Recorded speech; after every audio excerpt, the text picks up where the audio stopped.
एक दफा जंगल में बहुत बड़ा हाथी का सामना एक छोटे से बर्ड से हो गया। फिर क्या था, हाथी ने कहा, हटो हटो, पहले मैं पानी पीऊंगा। ये सुनकर तो बर्ड को बहुत गुस्सा आया। उसने कहा, मैं भी तो हूँ। हाथी ने कहा, मैं बहुत ज़्यादा पावरफुल हूँ, बहुत ज़्यादा बड़ा हूँ, इसलिए साइड में हो जाओ तुम। बर्ड को बहुत गुस्सा आया। उसने उससे बदला लेने का सोचा और फिर वो उसके पास गई तो वो सो रहा था। अगले ही दिन उसने सोचा और अपने दोस्तों को बुला के उसके ऊपर अटैक करवा दिया।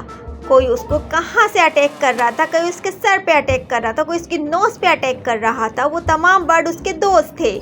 फिर क्या हुआ भाई, वो तो परेशान हो गया और फिर उसने माजरत की, सॉरी की बर्ड से, और फिर वो दोनों दोस्त बन गए। और वो जितने भी उसके दोस्त बर्ड्स थे उनकी भी हाथी से दोस्ती हो गई। देखा बच्चों, कोई छोटा बड़ा नहीं होता, बस सिर्फ हिम्मत चाहिए। देखा उन नन्हे परिंदों ने इतनी हिम्मत की और एलिफेंट को किस तरह से सॉरी करनी पड़ी।